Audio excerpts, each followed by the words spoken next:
The wind that morning in Dry Hollow carried the hush of a churchyard.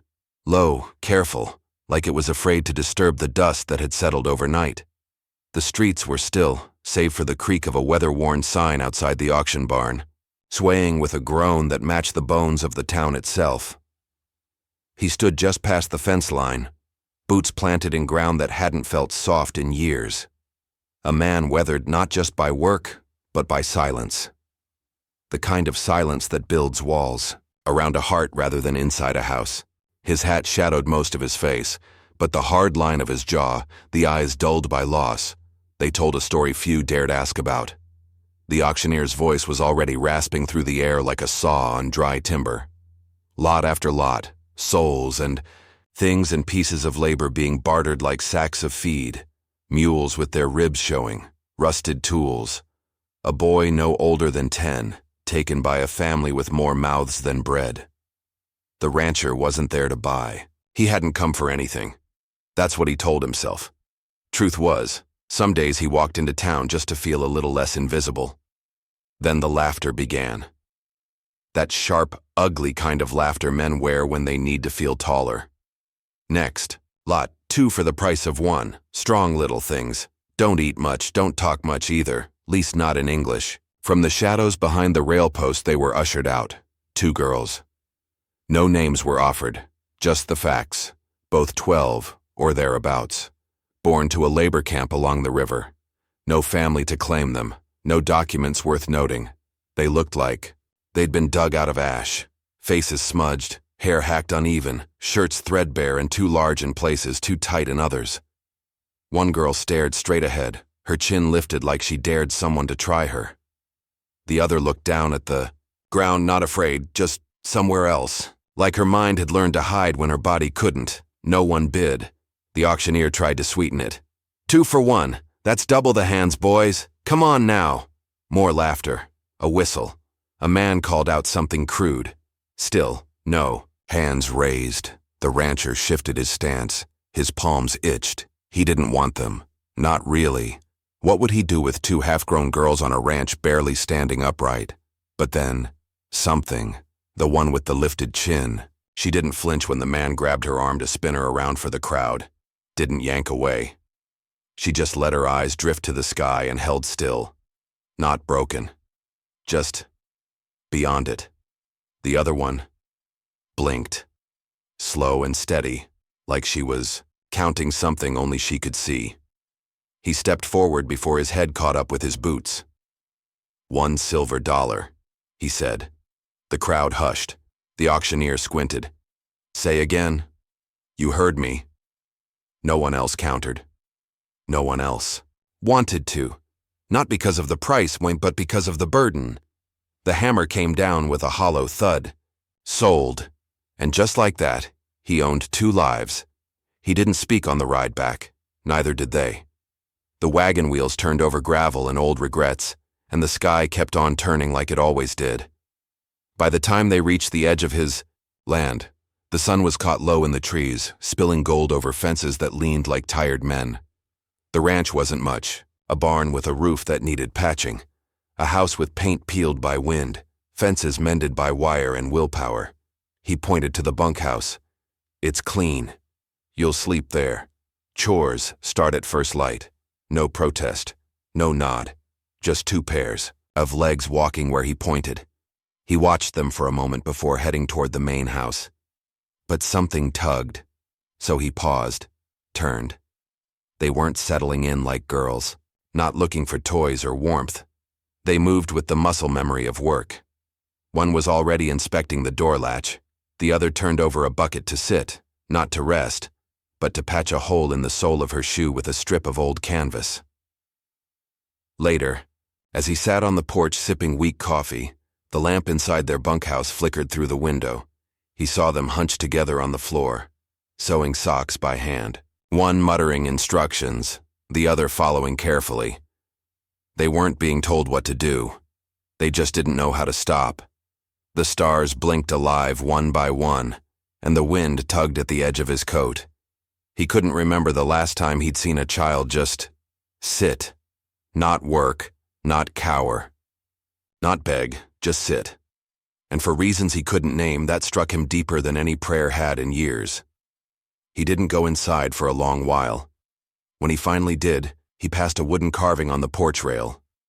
It hadn't been there earlier. Small, crude, a horse, half-whittled but standing proud. There were no initials, no message, but he knew what it meant. They weren't grateful. Not yet. They weren't healed. Far from it, but they had offered something, a piece of themselves, quiet and strange and real, and somehow, in that gift made of splinters and silence, something started to settle in his chest.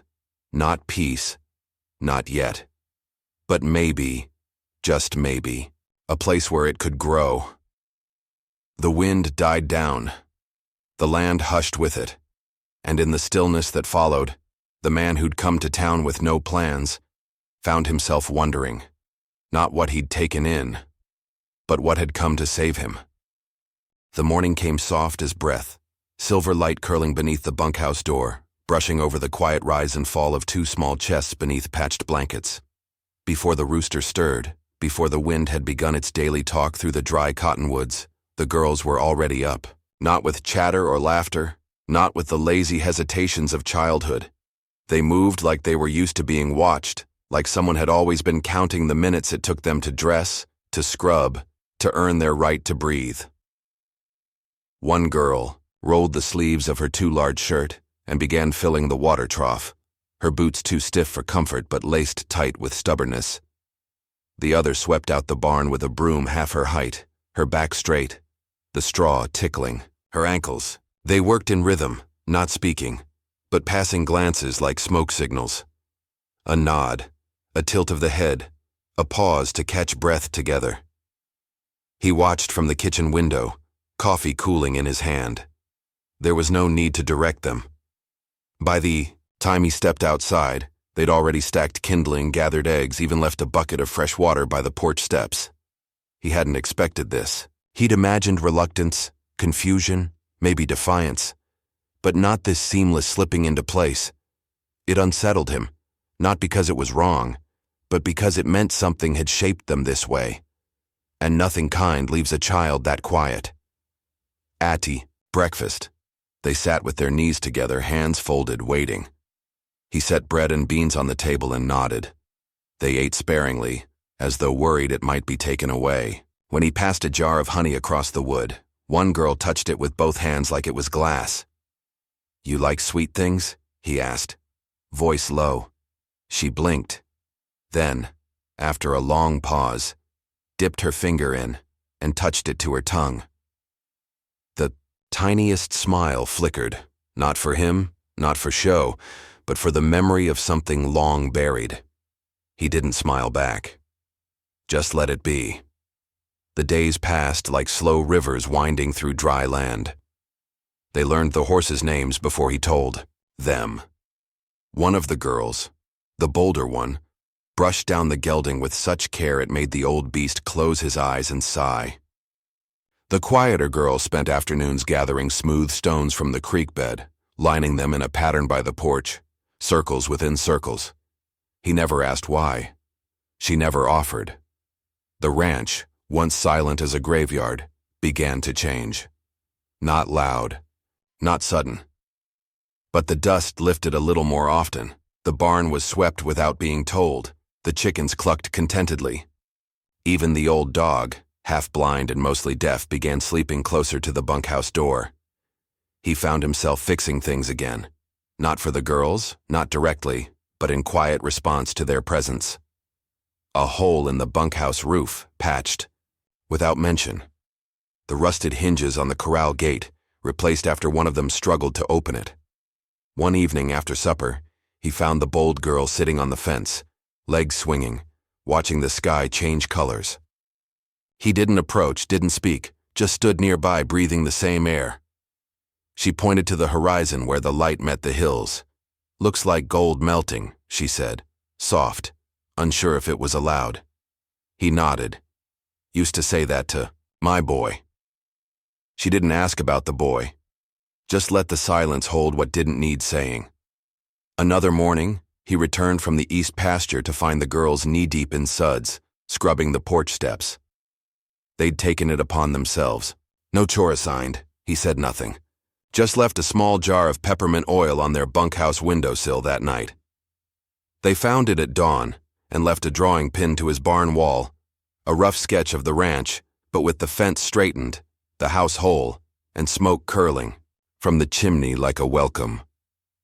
Later that week, a wagon rolled up the drive, driven by a sturdy widow with sharp eyes and a warm laugh. She brought cloth, needles, and preserves, a kindness she passed off as business. She had known his late wife. "I heard you took in 2, she said quietly. He nodded. "Just feedin' him?" He didn't answer. She looked toward the bunkhouse. One of the girls stood in the doorway watching. The widow's voice lowered. "Don't just feed 'em. See 'em.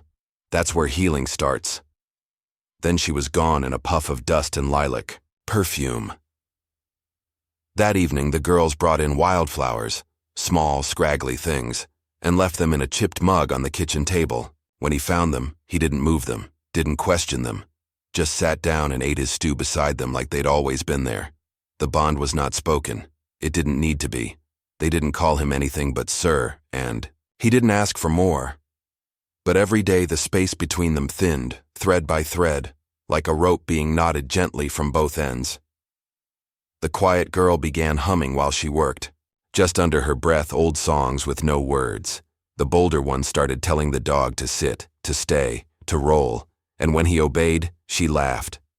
A sound like wind chimes in a canyon. One night, just before the stars came out, he passed the bunkhouse and saw candlelight dancing on the walls. Inside, the 2 girls were sitting cross-legged, mending a frayed blanket together. He paused. That's when he saw them. Their old shoes, the battered ones with cracked soles and broken laces, buried neatly beneath the elm tree out back. Not discarded. Buried. Like something they didn't need to carry anymore. He didn't speak of it. The next morning, they wore the boots he'd given them. Properly broken in now, molded to their feet. Something had shifted. Not everything. Not yet. But a layer had fallen away. He poured 3 cups of coffee that morning, added extra cream to 2 of them, brought the mugs out to the porch and waited. They joined him without needing to be called, sat on either side of him sipping in silence, watching the horizon catch fire again. None of them said a word. But in that stillness, in that shared breath, something bloomed. Something small, but real. And deep down, beneath the ribs of that worn-out man, a truth settled into place like a nail driven into good wood. He hadn't saved them. They were saving him. One quiet morning at a time. The days grew longer, warmer. The land took on the dusty gold of early summer, and the creek whispered lower, its secrets trickling through stone and time. The ranch moved to a new rhythm, quiet, steady, like a heart finding its beat again, after too long in silence. The girls had grown into the land, not like daughters or hired hands, but something more tender, more instinctive. They knew when the chickens were restless, when a storm was thinking of arriving, when the ranchers' shoulder ached by how he carried his coat. They didn't speak of the past, neither he nor they, but it hung in the air like smoke, always present, always lingering just outside the firelight. It was the bolder girl who first started mending the fences along the south ridge without being asked. She tied a length of rope to her belt and worked until her palms were blistered. The quiet one had taken to drawing chalk shapes on the inside walls of the barn, symbols the rancher didn't recognize, but respected. He never wiped them away. Sometimes he found her kneeling beside them, eyes closed as if asking the wood to remember something no one else could. It was during this season of slow becoming that trouble arrived, not with guns or torches, but with a saddlebag full of paper and a hat full of authority. He rode in tall and smug, wearing a tin badge from the county seat. A man who knew how to make folks feel small with a glance. He dismounted without asking and walked toward the porch, like he was owed something. "You the one took the girls from auction last spring?" The rancher nodded once, slow. The girls were in the barn, unseen but surely listening. "Got questions from town. Someone filed complaint. Said 2 young ones gone missing from a mill upriver. Same age, same hair. The rancher said nothing. Just let the man's words hang in the heat. You got papers? He didn't. Then I'll be taking 'em. The rancher's voice came quiet but firm. No, the man raised a brow. That ain't your call. He stepped down from the porch, boots crunching dry earth. They ain't cattle, and they ain't leavin'. The girls didn't run. They didn't hide. When they stepped out of the barn, it was with their backs straight, eyes like coals that hadn't gone cold. The quiet one held a wooden pitchfork, not lifted, just cradled. The other stood beside her, jaw set like flint. The man laughed, but it was thin, uneasy. Y'all, think you're safe out here? The rancher stepped in front of them, no gun in hand, just silence and stance. They're not going back to chains. That word hung heavier than any bullet. The lawman spat in the dust and mounted his horse. You'll be hearing more. He left without a glance back. That night, the rancher found the girls sitting on the floor of the bunkhouse, the small carved horse between them. One of them held a folded piece of paper, drawn from inside her shoe. It was a letter, old and tattered, edges torn like teeth had chewed it. Wrote it to my sister, she said, before they separated us. He knelt beside her, knees popping, voice barely above a whisper. Where? She shook her head. Gone now, I reckon. He didn't promise otherwise, didn't offer empty words, just rested a hand over hers until her fingers stopped trembling. In the days that followed, the girls worked harder, longer, like they knew their piece had a clock ticking beneath it. The bolder one took to riding bareback in the evenings, fast and wild across the ridge, her hair like a black flag against the sun. The quiet one spent time in the garden, coaxing life from soil that had once given nothing. She began singing again, low, breathy tunes that made the trees lean in closer. Hikia built a lockbox for their things, carved it himself, lined it with cedar, told them it was for whatever they didn't want seen. They filled it with tiny relics, scraps of cloth, a broken comb, the letter, and he gave them the key. One morning, the rancher returned from town with a new coat for each of them, not fancy, just sturdy, stitched well with deep pockets and brass buttons that gleamed like fireflies. When he handed them over, the girls didn't speak, but that night he heard laughter from their bunkhouse. Not giggles, not polite chuckles, real belly-deep laughter. It was the first time he wept, quietly, into his hands on the back porch. The dog rested its head on his boot and didn't move until the tears stopped. But peace is never permanent on land this hard. Late one afternoon, a fire appeared on the ridge. Not natural, not lightning-born, set, intentional. They saw it too late to stop it from reaching the western fence line. He ran, the girls ran with him, buckets, shovels, whatever they could carry. Smoke choked the sky, horses screamed, the flames licked the barn walls before they were turned back with soaked blankets and scorched palms. When it was done, the land was blackened and steaming. The south corral gone, the garden scorched. The rancher stood there, shoulders sagged, hands raw. One of the girls, the quiet one, stepped beside him, dirt on her cheek, hair singed at the ends. She reached for his hand and whispered, "We're still here." He too didn't answer, just gripped her hand tighter. They buried what burned, rebuilt what could be mended. The days felt different now, tighter, full of echoes, but something else had taken root in the ash. The rancher began teaching them how to shoot, not with joy, not with vengeance, with precision, with control. You won't start trouble, he told them, but you'll sure as hell finish it. The quiet one picked it up faster, her hand steady, her breath measured. The bold one smiled after every shot, like it was a dance she already knew. They practiced in the dawn hours, before the wind picked up. They learned to ride in pairs, to read tracks, to listen for riders long before hooves were heard. And through it all, they laughed more. Not because they forgot, because they remembered, and survived anyway. One evening, they returned from the ridge with a bundle of wild sage and a locket they'd found buried near the stream. Someone else's past. Someone else's loss. They cleaned it, hung it in the bunkhouse window and said nothing more. The fire hadn't just scorched the land, it had lit something within them. A flame that wasn't angry, wasn't loud, but strong and sacred. The girls weren't laborers now, they weren't survivors, they were daughters of the flame, and the rancher, for the first time in many years, didn't fear what tomorrow might bring, because the fire that had once burned them was now the fire they carried. It was the kind of morning that seemed borrowed from heaven. Sky stretched wide in gentle hues, the kind of light that made the prairie look like it was holding its breath. Dew clung to the tall grass like hope refusing to vanish, and the sound of the wind carried no warning. It was just stillness, sweet and aching. The girls had risen early, they always did. One was mending the chicken wire with quiet hands while the other stirred the fire under the big stew pot. The rancher had gone to check the west fence line, whistling low to himself as he walked the trail his boots had worn thin over the seasons. The land had become theirs in pieces, a patch of earth here, a stream bank there, not because it was given, but because they had tended it, breathed into it, fought for it.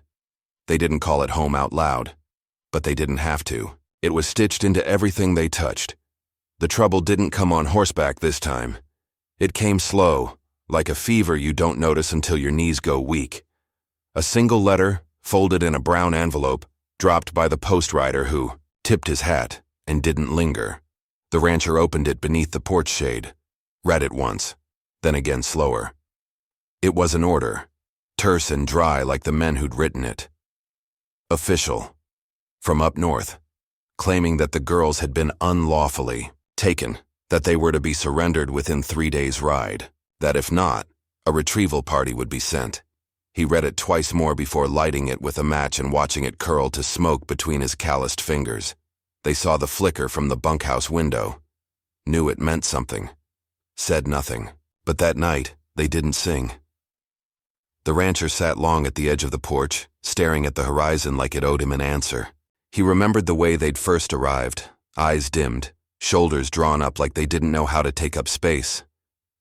He remembered the small things, the peppermint oil, the buried shoes, the first time they'd laughed with their whole hearts.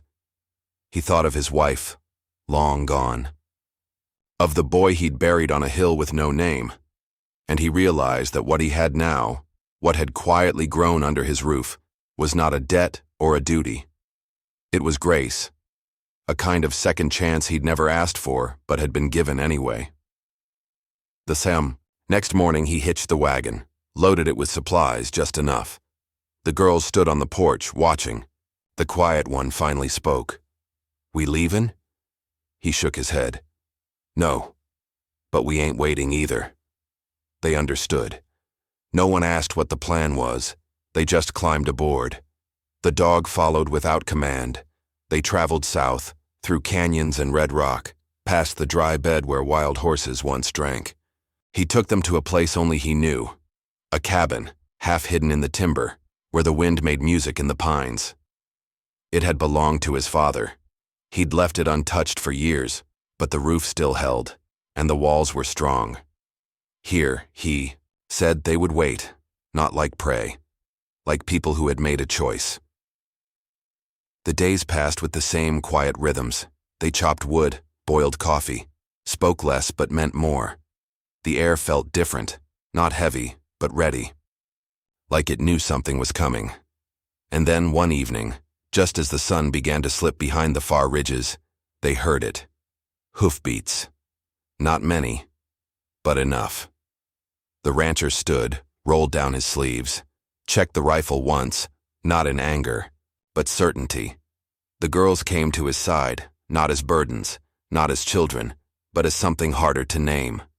The riders approached slow. 4 men, one with a badge. The others wore faces like they'd never been told no. "You harboring 2 runaways," the man with the badge called out. The rancher stepped forward. "I'm protecting my family." "Paper says they're property." His voice didn't raise. "Then the paper's wrong." The men dismounted. The girls didn't flinch. "What you gonna do, old man?" one of them sneered.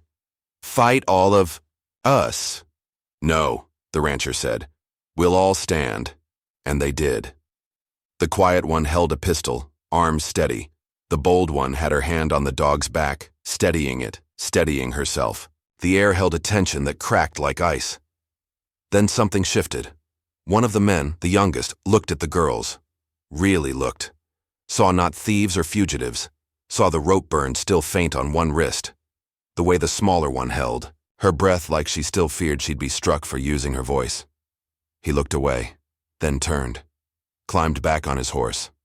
The man with the badge cursed, but when he reached for his belt, the rancher lifted his rifle just slightly. "Enough. You shoot," he said, "and your name won't make it to the undertaker." The other two backed away. It was over before it began. And just like that, the men disappeared into the shadow of the ridgeline. The girls didn't cheer. The rancher didn't smile. They just stood together for a long, quiet while, as the sun finished setting and the last gold spilled into the dark. Later that night, they lit a fire outside the cabin. Sat close. He cooked beans. They braided each other's hair. The dog curled. Up between them, the rancher watched them, not with the weight of a protector but with the heart of a father. "Y'all know," he said softly, "you changed everything." They didn't answer at first. Then the quiet one whispered, "We know." And the bold one added, "So did you." The stars showed up one by one, blinking into the sky like old friends. They stayed in that cabin a while longer, but the threat never returned. Word spread quiet through the territory that some fights weren't worth the price, especially the ones where a man stood between what's legal and what's right, and chose right. Eventually, they returned to the ranch. Nothing had been taken. The garden bloomed again. The barn smelled of hay and horses. The days resumed, different but deeper. They never spoke of papers again. The girls stayed, grew. One took to drawing maps, not of lands, but of hearts, who they'd been, what they'd become. The other learned to carve, animals, trees, faces full of quiet strength. The rancher built a new room onto the bunkhouse, a place with windows that caught the morning light just right. Years would pass, and one day, long after the girls were no longer girls, people would come to the ranch and say, "There's something here, like love carved into wood, like fire that doesn't burn, only warms." And they'd be right. Because by sunset that day the letter burned. That day, the men rode away. That day, no one ran. They weren't labor. They weren't property. They were home.